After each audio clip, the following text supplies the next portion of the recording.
Hello, this is Dragomir, and you're on the YouTube channel of the internet's most notorious ginger man, Thorin. Right, obviously, when you moved over to the Origen team, right, first of all, I will just say this in the interview here. Unlike maybe some other interviews and videos I've done, there's not really going to be any flame towards Astralis, because spoiler, Origen was Astralis and Xerxe still plays for Astralis. So that's not even going to be in this interview. If you thought there was any spice coming there, not in this one. But I'm going to ask a real question though, which is this. On paper, when you joined that team, obviously the previous year they'd had like that weird end of the split where they didn't make the playoffs, even though they had actually, I thought, an amazing team on paper. They had so many good players, role for role for role. And obviously people will know one of the problems they had at the end of the splits, actually how that Zanzara guy got into LCS was Cold was their jungler, and then he had some sort of problems. I think he was having like some like anxiety or something in his real life. And he quit the game, if people remember, and he went away.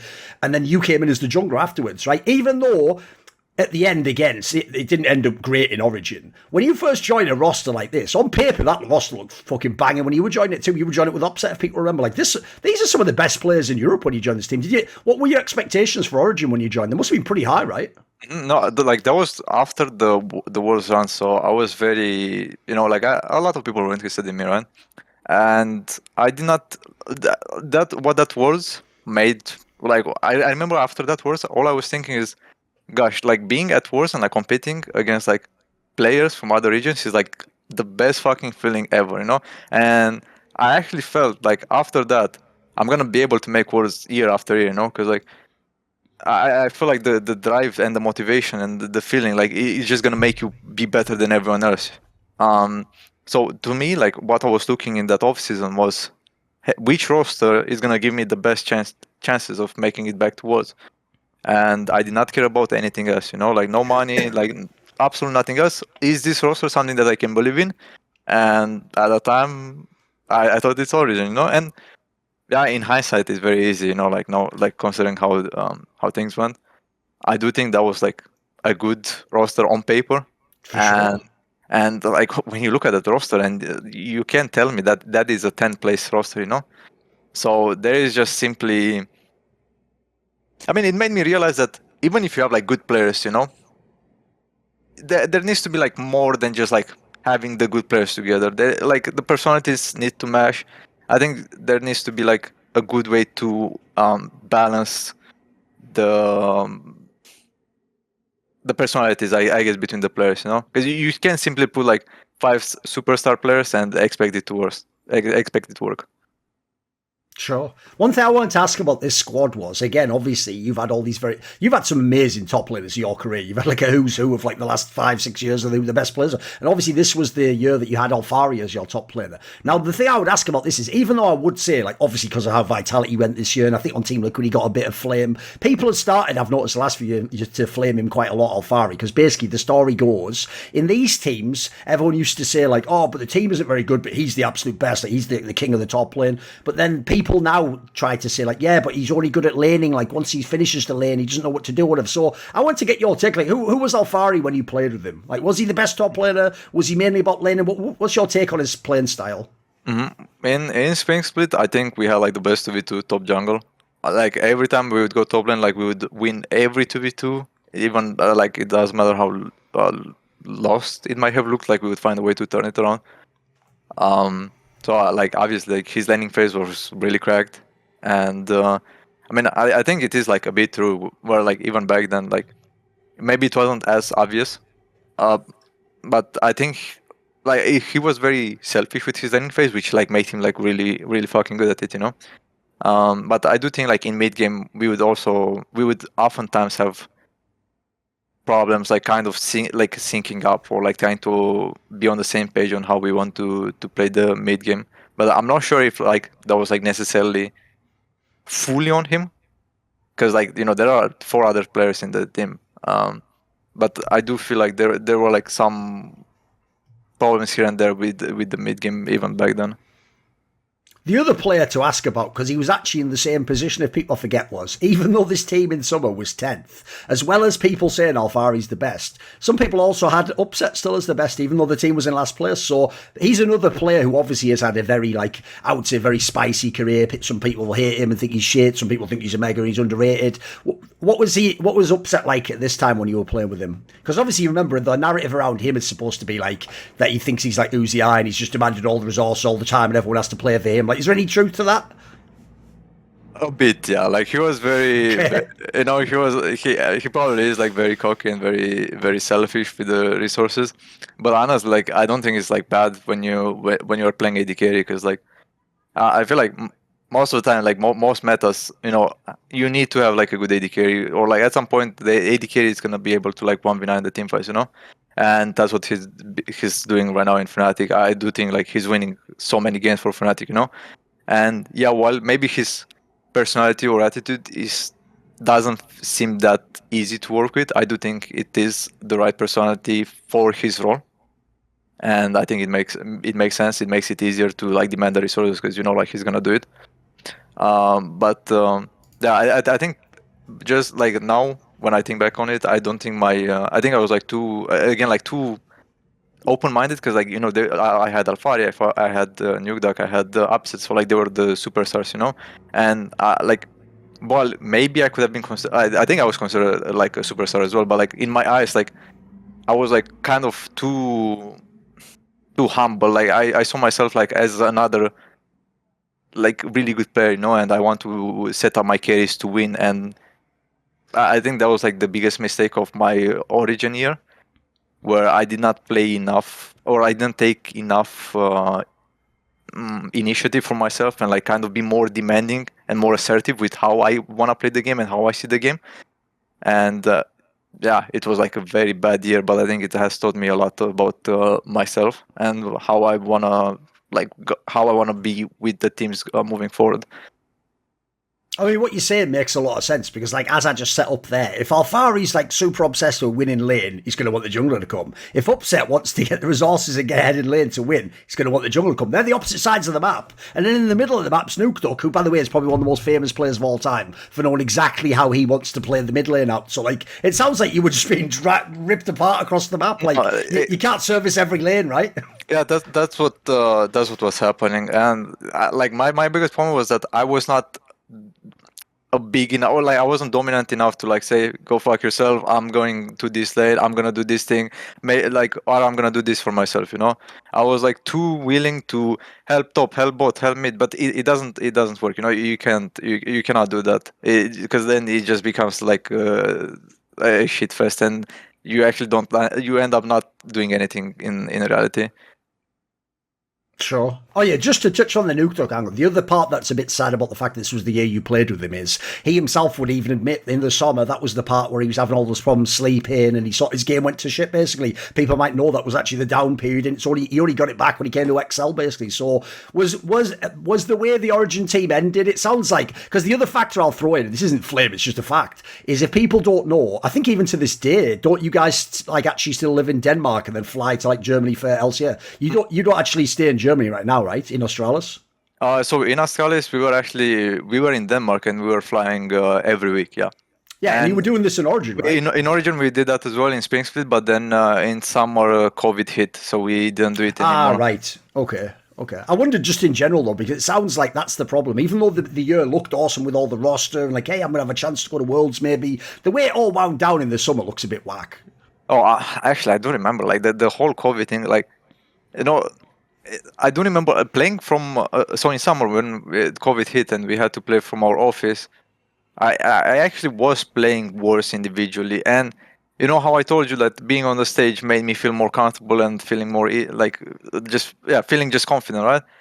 For some, like being in front of my PC, you know, like with no crowd, it actually happened the reverse now, where I was Sure. like, where I was like, wait, what? Like, you know, I'm not supposed to play like this. Like, why am I in this setup? You know. So for a good weeks, like I actually could not perform. Like I knew that was not my performance. The performance that I was showing in those games, regardless of the win or loss, I just knew that it's not my performance. And like obviously, you know, it's like very. I'm a very reserved person, you know, so I'm not gonna go on Twitter and be like, oh my god, because of COVID I play so worse, you know, like it's like my duty to play good, you know, so like I'm not gonna complain about it or make a big deal out of it. So I just like kept it. I just keep a lot of things to myself, you know. So I just knew like I was very mad with like the situation because like I knew it. This is not how I play.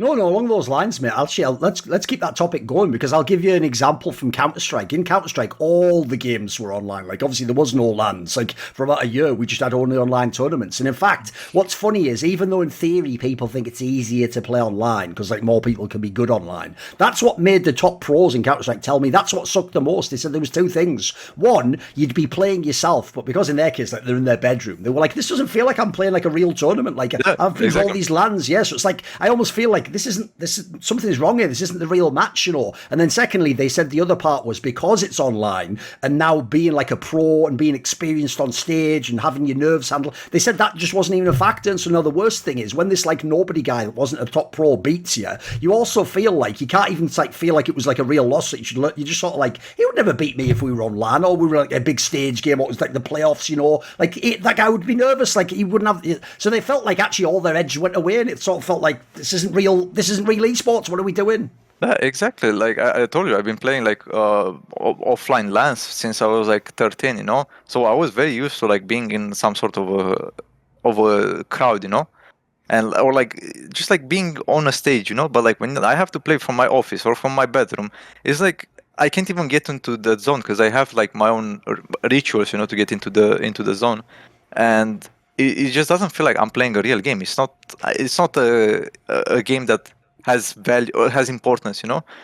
And I know, like, obviously you know it does, but like you simply can't get into that mood as you would on stage, you know. So that took a bit of time for me because like I realized, you know, like COVID is gonna be here for a while. I need to like get better, but it did take a while for me to like get a decent level playing from office. Right, okay, obviously the origin period wasn't great, but then the problem is it comes to the next chapter, which is basically where, like, if things hadn't gone maybe differently with Astralis, like, this might be the end of the story for Xerxe, like, maybe Immortals would be the end. So, if people will know this case of, like, you went to NA, you played in LCS, blah, blah, blah, right, my question would be this, is, what was the reason to go to LCS? Like, why did you not have the offers in Europe? Like, was there not a chance to go on a top team here that could go to Worlds? Why go to LCS? No, I would say so, you know, I was a bit, I guess, salty because like we ended up 10th place in Origin, right? And before that, I had never missed playoffs in my whole career. You know, from 2017 Right.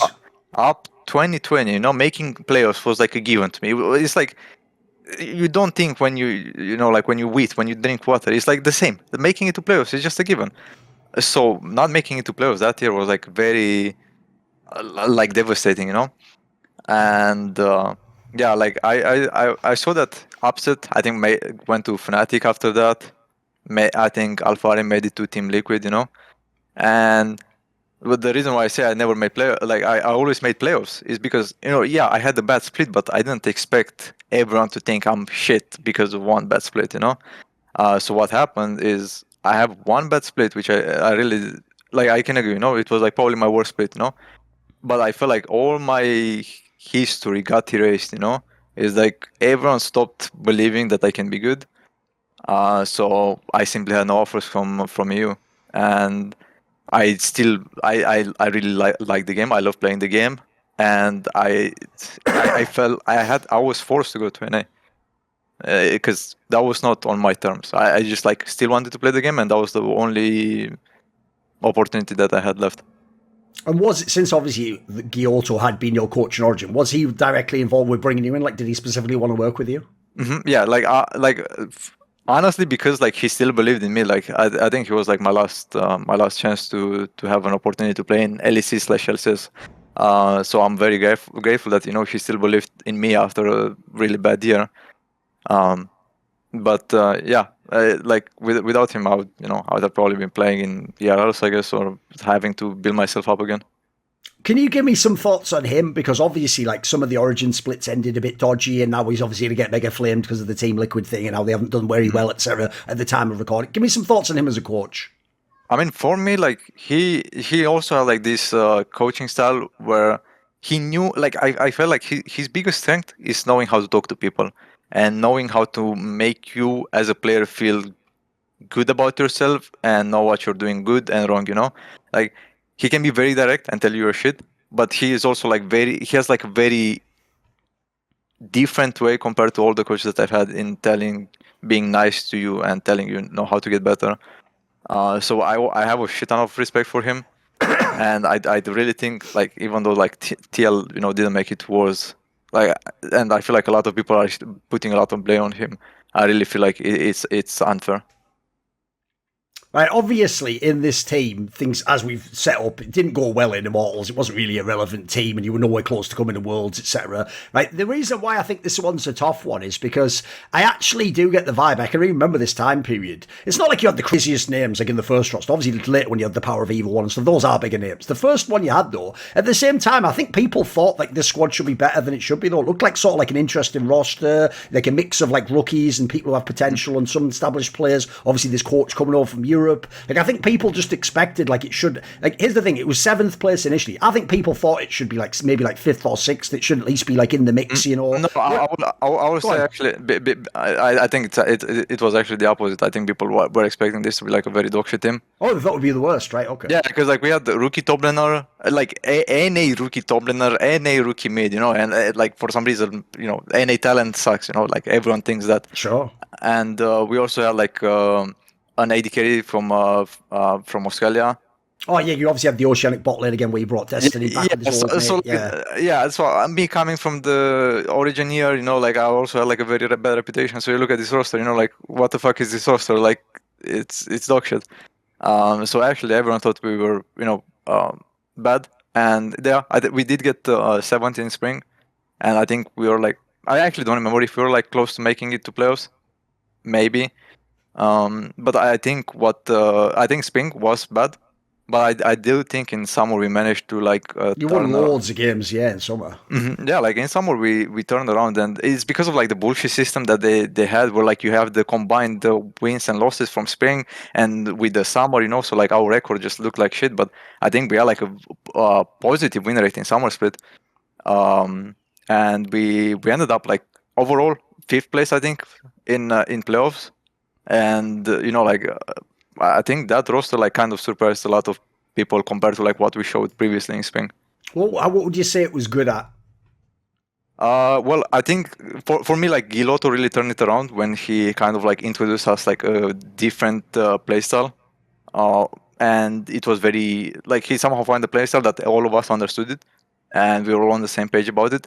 And honestly, like the meta in Summer Split was like perfect for me. It was like Rumble, Morgana, Diana, Xin Zhao, and I was like really fucking insane on those champions. And I think that was like also like I had a very good meta, and I was like doing a lot, like really good in a lot of the games. Obviously, people might remember, since you brought it up, it was actually because there was a drama. It was, if you remember, at MSI, there was that whole story of like, Blabber's going to play Rumble, and obviously it was like fucking garbage, if you remember. And then there was that stupid drama between like Dom, Freak, and I think maybe LS, like arguing over whether it's a... But here's the thing I don't get about it. I don't really know why Freak made a whole narrative like that, because I know what they mean. Like, I saw some of the games as to why they were recommended. Like, dude, Rumble and Jungler was busted if you knew what you were doing, right? But essentially, I'm getting the sense that like you must have had to have a very set understanding of how to use this champion, because some people obviously ignored it and thought it was trash, but it did look like it could be really good, right? Mm-hmm. No, I mean, I also had the additional info. Like, fuck, I was playing this champion jungle in like 2017. Like, right, it's like a pocket pick yours, right? Okay. Yeah, like I played like 1 or 2 games, so like people didn't, like people don't really remember it. But like I was playing this champion like way before, when it wasn't even like that good in the jungle. It was like barely playable. So I had a lot of like knowledge on the champion, and when Rumble was being played at that MSI, like that champion was the most broken shit ever, and it was very weird to see like people argue that it's a weak champion, when like I knew like if you put hours into this champion, it's like so busted, and I think it was like a lot of like players just simply didn't understood the hit management and the ult placements, which made the champion look way worse than it was in reality. And when I was playing it in summer, it was like already after like 2 or 3 nerfs, you know. And he wasn't broken anymore, but he was still like, if you're good on the champion and you know what you're doing, like it was still really broken, you know. And that was me. Like I love the champion, and I was like very sad I didn't get to play the broken version of it. Sure. Right, as I alluded to earlier, like the first Immortals roster is one thing, like you say, it's a bunch of like less known names, etc. But the one you had afterwards, like these names are legit. Like the Lost guy played in TSM, he wasn't bad. He seemed fine when he was there. Power of Evil's obviously like always been a pretty good fucking mid laner, and everyone knows his style. He's usually like he's always going to be in playoffs, etc. This team was really shocking that it just had such bad results in the actual server, right? Was it always just bad in this particular lineup? Was there ever a promise? Like, were the scrims better? What was going on in this particular version? It seems like this one really did fail. Yeah, so this year's roster, the one with Power Evil, the Revenge, Destiny, and initially we had Wall Turtle, who got swapped for Arrow later on. I mean, for me, like, I didn't realize how big losing Guilhoto was for the roster, because we got a new coach who I was not happy with, and I think there was just like a lot of. I think just this roster was like so poorly managed, and while you know like the players can do, like we should have done better than what we showed, I do think there was like a lot of things going behind the scenes that were so stressful for the players to be able to perform, you know. And yeah, it's like hard because I can go into details more, but it was very a very bad environment to perform in. A couple of questions I have about playing in NA. One would be this: is you've said so many times in this interview already that a lot of the people that you respected, or actually you found you sort of vibed with as teammates or coaches, were people who were very blunt. They just basically told you, like, not even just you're doing a bad job, you're just playing like shit, or like you have to do better, or you've got to do this, or even maybe flame you initially, but then later, like, oh, come on, you can do it like this, you know, right? Mm-hmm. One thing I've found from talking and doing all these talk shows and interviews is the trend in LCS seems to be the opposite to that. Those teams seem to have like a culture of like, you don't flame people. In fact, you probably shouldn't even as teammates be like criticizing people. Like, it's up to the coach to tell people what to do. Even then, the coach usually has to be like way more like sort of respectful and like professional. He can't just himself be flaming people. Is this accurate from your experience right there? Because it sounds like that's one of the things some of the Europeans get a bit shocked by and maybe don't vibe with when they go over. Yeah, I mean, last year we had Guilhoto as the head coach, so it was it was a bit easier to implement, I guess, EU style of coaching or like EU environment, right?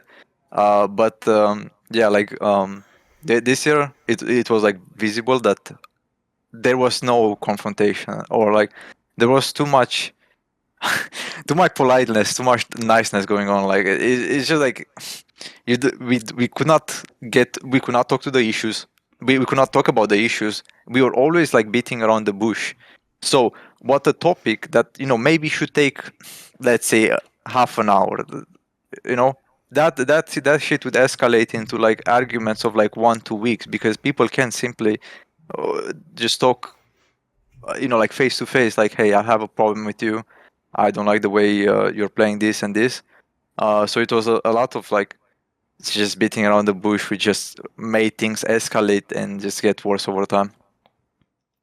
One thing I also want to ask about, right? I'll have to set this up carefully because you know Americans, mate, they'll get all butthurt at this, right? This is just an analogy, right? On the most basic level, people, if you just look at the results, would say typically LEC/EU LCS has been a better region than NALCS. So when I give this analogy, I know they're going to get upset, but I'm just using it for the sake of making the point to you, right?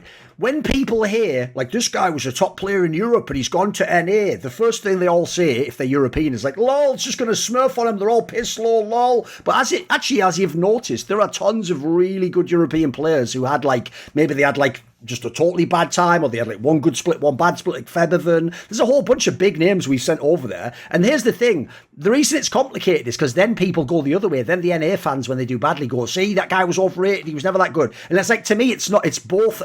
It's not one or the other. Like, clearly that guy was amazing in Europe. Like, oftentimes they even go back to Europe like Featherven and are really good again. So you can see it can't just be that the player was bad. But at the same time, I don't accept the idea that like the region's just bad and you got bad. Like, so the analogy would be this, right? If you took a good League of Legends player and you made him play in a way lower division in just ranked, right? This might sound counterintuitive to a fan, but there are times in the game where you'll try like a high level move that will actually fail because the other players don't understand it. Like your teammate doesn't know what you're doing, the opponent doesn't know what you're doing. So even though they're worse players, a high level player might actually be a terrible player to make. Meanwhile, actually, if it's because my joke is, this is what I always say about fans on Reddit. You know, when they complain like, oh, I'm really good, but like I'm stuck in like low elo. It's like, no, you're watching pro matches trying to do pro moves against like bronze players. Like, it's not going to work, mate. Like, they're not going to know what you're doing, like stepping up and trying to zone something. Like, they're just going to do stupid bronze stuff to you and beat you. So the analogy I'm giving here is, right, I'm not trying to flame the region, but even if people can acknowledge like it's not as good a region overall, like famously it's just an ARAM, isn't it? It's just 5v5 mid lane all the time.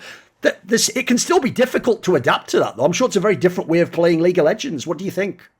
Well, I do think the thing is, for example, when I came back to Europe in summer split, I actually did feel like the junglers in NA were better, you know.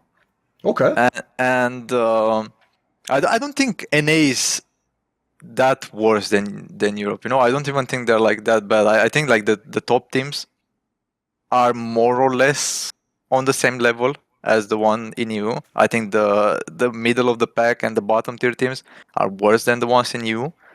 But I think the problem NA has is mostly like the player base, and obviously like the ping is an issue, but I don't think it's like as big of an issue as people make it seem. Because like now they got the champions queue, which yes, like for me like that thing is like not that beneficial. Because, you know, you get to play against pro players, which is nice. You know, you get good practice. But I also value a solo queue in the sense that, you know, playing against one trick that, you know, maybe it's a matchup that normally you think, oh, like you play against, you know, Heimberding or whatever, and you think like this champion is fucking dog but the guy beats you. You know, like, yeah, maybe it's the champion. But like, I do feel like there is like some value that you can still take from solo queue and from one tricks, you know. And I also value solo queue in the sense that I do want to play weird picks and try new stuff, which I feel like you simply cannot in that environment in the Champions League, because like people are playing for. They want you to play like a pro meta, right? They don't want you to do some silly pick that no one else plays. Like imagine, you know, I play with Beers and Whippo, like all the big names, right, in a Champs queue, and I'm here playing like Garen, you know. And we lose the game. What do you think is gonna happen after the game? I'm gonna get like, maybe they're not gonna flame me directly, but they're like, I already tainted their picture of me in their head, you know, because like we lost that game. So you've got to try hard for your life, and you've got to play the same champions over and over again, which I don't think is like good. Like, yeah, sure, I'm gonna play like the 100 game of Viego. Like, it's not like you don't play for improvement at that point. You just play for elo, you know. And that's why like I value solo queue, and I think like the EU solo queue is not that great, you know, but I think it's still better the NA one, because you just play against a lot of weird picks, and you know you can still like practice your own weird picks. So obviously after this time period, it was in fact this year, if people don't know, I know it sounds like we're talking about years ago, you came back to the EU LCS/LEC, obviously you joined the Astralis team. Now obviously because as I said, Astralis was Origen, they just changed the name back again. Right, you obviously had a connection with the org in the past, you've played with them. But another detail people might not know is one of the coaches now of Astralis was another Romanian player who way back in the day was your old support player, AOD. So how did this move come back about? Like what was influencing this move to come back to Astralis specifically? So I knew that Immortals wanted to do some changes, and I was not really happy with the whole situation in NA. So like they were trying to like find something suitable for me. There were talks, you know, moving to other NA teams or academy in NA, stuff like that. And I was like talking to AOD, the head coach. And it was kind of convenient because like they were thinking of changes as well, you know. So in a way, like the stars kind of aligned that, I'm looking for something else. They're looking for something different as well. So I think everything that happened like was very fortunate in that sense. So yeah, that's really how it went. Can you give me some thoughts on AOD? Because as I say, you actually used to play with him way at the beginning of your career. Now it's interesting. You get to reconnect when he's your coach. Yeah. So I've only known him as a player. I have never worked with him as a coach. So I don't know what to expect. But I will say after working with him for just a split, I can say like he's a very fucking good coach. And I think like this, my performance in this summer split, I think this is like the best League of Legends I've ever played. I think I was like very aggressive. I was like very good in the early game. I think I knew like a lot of the things that I knew that I was doing like very right. I think we're like coming a lot from him because he helped me like do the transition from the NA playstyle I had developed there, without even realizing. And he's he made me be more aggressive and be more mindful of like the early plays that I can do, And I don't think any coach has been able to do that for me. So I do think like, yeah, he's been on Astralis for so long now. Maybe people maybe don't even know who he is, don't even value him. But I really think like this guy with so like maybe better players and can do like so much more.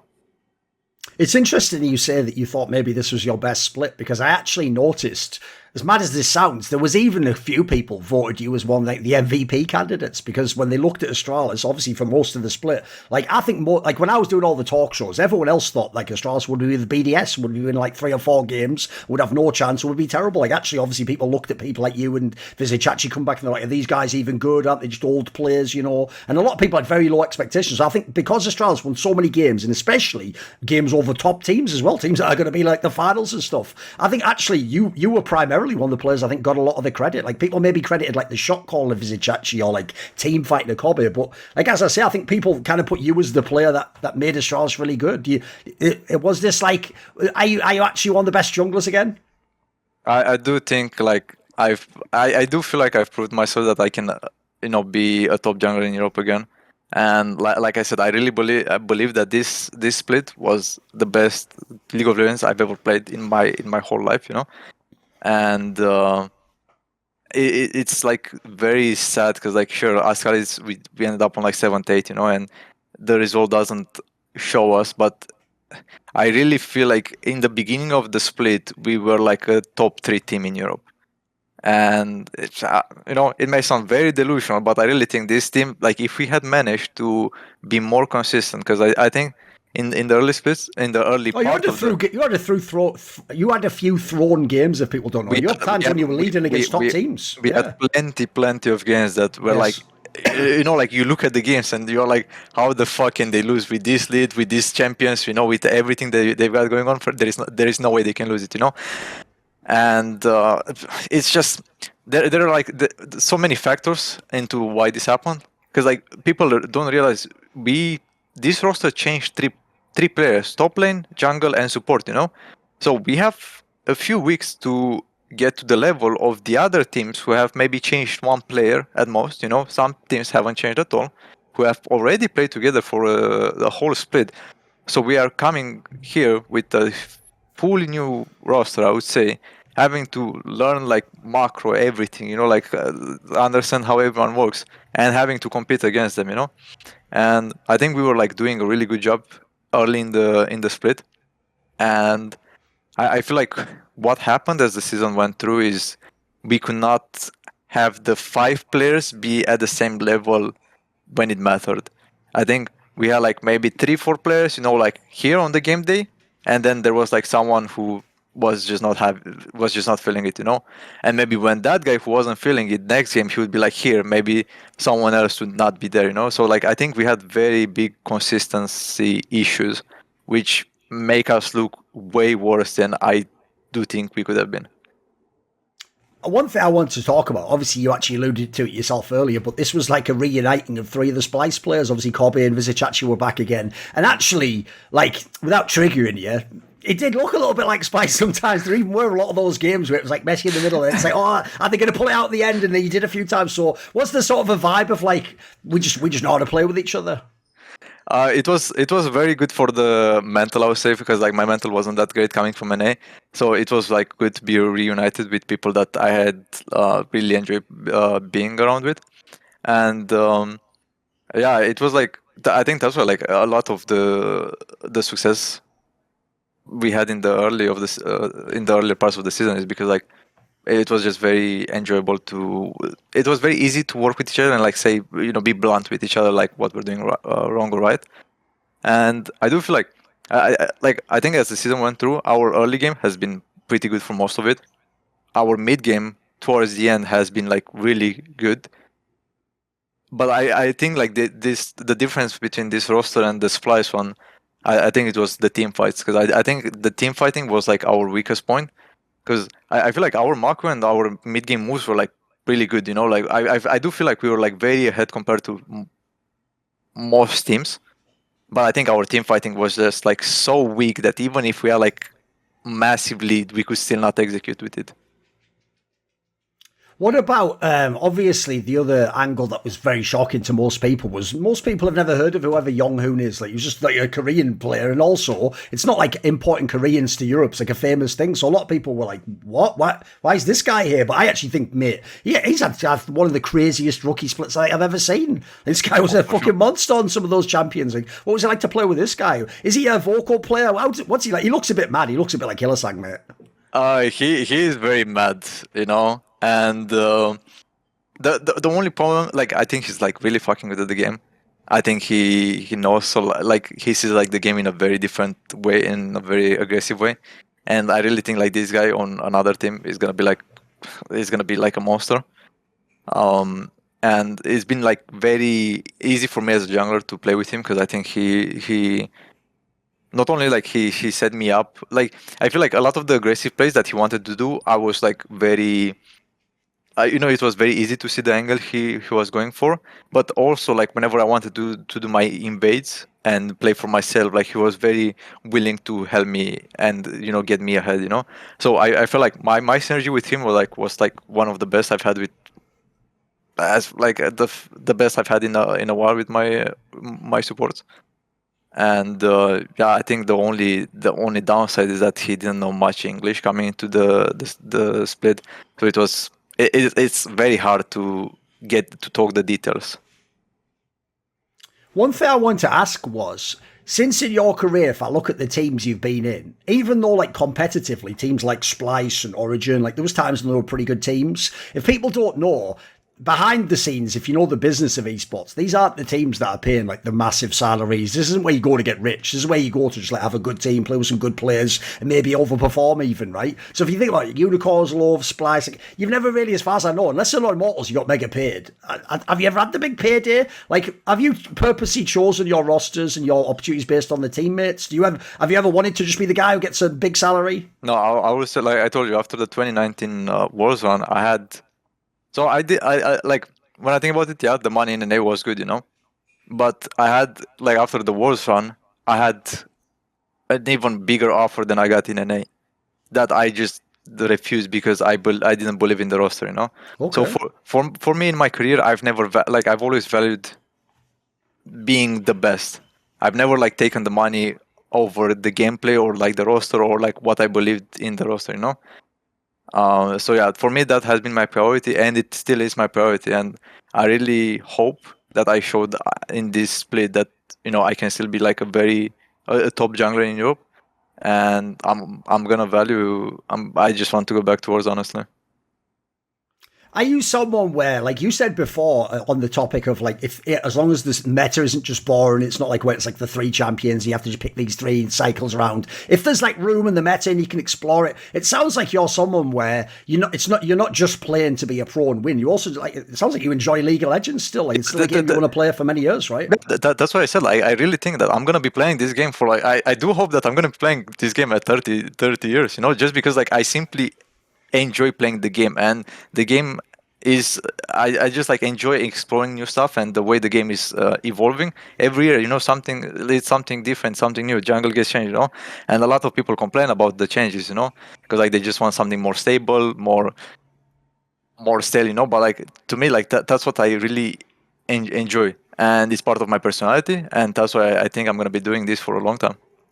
One thing I want to ask you, because another thing people do in interviews is they don't set the meta in the question. They don't explain what time period it was. So one thing I also want to ask was, what do you think about jungle in the modern day? Because the thing I think is really like underrated is people act like they flame the jungler because you don't get like a Baron or whatever. It's like, man, have you seen how many champions now can just do like 2,000 damage to a Baron or something? Like at this point, it's not just a fucking smite war anymore. Like that's really tricky to manage those things. And especially when they do the bait, you know, you want the other team to come in, so you stop on like 2.5k. But then again, like if you're having to do all these calculations, back in the day, you just look in, does the jungler flash over and do the smite? Like in the modern day, it seems like there's so many more things you got to coordinate, right? No, there are way many factors like that you have to think of as a jungler. And I mean, if we are to talk about like this meta right now, as of summer, I do think it was like a pretty bad meta for a jungler if you want to be like kind of a carry jungler and just like even have agency. Like I feel like the agency you had as a jungler in this meta was getting your team, like you could, as a jungler, I feel like you played the game for like the first 10-15 minutes, you know, you do damage, you get your laners ahead, and after that, like 15 minutes plus, you are just like, you are supposed to be a CC bot, you know, and that's where like you have to be smart and be like have a good map play as a team, because like your role as a jungler in pro play at least is to be, you know, to facilitate your team with like wards, be around the right lane, and you know, just like have CC. Like even if you were to play a carry jungler, you could not do it in this meta. So, and that's why like you see a lot of like Poppy and Candle, you know, because like those champions like have a lot of agency in the early game, but after 15 minutes they don't need the economy. Like they can like work on like 1-2 items and they will still be useful in the team, you know. One thing I wanted to ask you, because not a lot of people actually remember to ask certain European players this, but another reason I was actually impressed that you said you didn't go for the money is because it's actually even different for you. Like in your particular case, like if you take that money back to Romania, mate, I'm sure like a massive NA salary could last you years. You could set up a whole business. You could have your whole life set from that potentially. Like, does that aspect of esports appeal to you? The idea that like essentially, if people don't know, if you go back home and quit esports and just get an office job, I'm sure you're going to make a lot less money. You're going to have a lot less opportunity, right? That part of there must be like a dream element to playing still, right? I mean, like even like ever since I joined, you know, back in Turkey, like I was getting like maybe 300 euro a month, you know. Like I did not care about the money, even UL as well. Like obviously, not known for like spending money. So like I kind of like set my boundaries, I guess, early in my career that I value playing, and I want at the end of my career, in 5-10 years, whatever it is, that I want to look back and be like, you know, I want to feel happy and proud with like the way I've done, with the decisions I've taken, and with the results I've gotten. That's like I feel like that's like the most important thing for me, to look back at my career and feel like I'm satisfied with what I've done. Since obviously a theme we came into this interview with was the fact that people have sort of shoehorned you and given you this one narrative and they don't want to believe you can be a different player, how would you like at the end of your career if someone was to say, so I'll give you an example, if someone asked me like who was Mad Life, that old school support player, obviously there'd be all these great, like he was the best at the hooks and he was like he pioneered vision and he was a Korean genius support who made the rock, you know, you'd have all this praise. You'd say, what would people say about Xerxe? What would you like them to say about you, the jungler? How would they describe you? Well, I think that I also like set up pretty early with a lot of my weird picks, right? And I feel like I'm just like a very open-minded person, and that also translates into my career and my being as a player, where I just want to always come up with new stuff. You know, sometimes I can do it because how the meta is at the moment. But I think early in my career, I've always like come up with like a lot of different picks, weird picks. So I think that is probably like the very easy thing to say, just a very creative, and I was like being a very creative jungler and just like a very open-minded player, because I don't feel like, you know, I feel like I have decent results, but I don't feel like I'll ever have ego, you know. I even said going to this play that I feel like a rookie again, like a rookie with, you know, experience behind him, but I don't have ego. Like I have ego enough to compete, because like you need ego to compete. But I don't see myself like above anyone else. I'm a player like everyone else, and I'm just want to. I know I can always do better. I can do some stuff better, and there is always stuff to get better at. I thought, and I often ask people a question like, is there a player you haven't played with in your career that you'd love to? But I thought a way I could ask you this question would be like this. Is there a player, like who would be the best possible player that you could play with to make your style work the best way it could? Who would be like the dream player to help Xerxe look amazing? Well, it would be interesting to play with Caps again, because I would say like my kind of real career started in Turkey with him. And obviously like we both changed so much since then. And I think it would be very interesting to see how he is nowadays. Sure. Right, at the end of this interview, do you have a final message or someone you want to thank or say hello to? Well, like it would be mostly to my fans, and I know I'm not like I'm not a person or a player that it speaks up that much. I'm kind of like a very quiet, and I just like to work really hard behind the scenes, and like I don't really like to showcase whatever I do. So that sometimes like after a bad game, I just like kind of close myself, and I don't even tweet.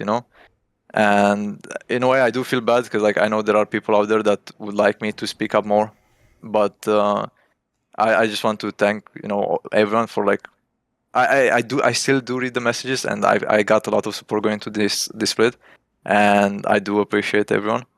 And yeah, I just wish I could be I guess showcase that more, even though like I don't, like I really do still.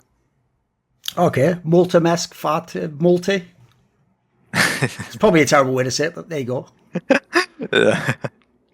This video was kindly supported by Kill Your Inner Loser, Ahmed Haju, Matt Pugnaccio Racula, Paul Villa, Travis Goff, Adam Oaks, Animosity, Bot Pounder 420, Hades, Jensen Go, Kovacevic, Pacey, Tobias Bernasconi, Tosh, Toucan, and as always, special thanks goes out to Jerky's Minion. Do you want to suggest a topic or a guest for my shows? Would you like to ask a question in my Patreon AMA? Maybe you want teasers, find out who the next Reflections guests are or upcoming talk show guests. Do you want to take part in one of those long donated discussions with me? Well, if any of the above or more sound interesting to you, put your money where your mouth is. Join the Illuminati today via the Patreon link in the description box below.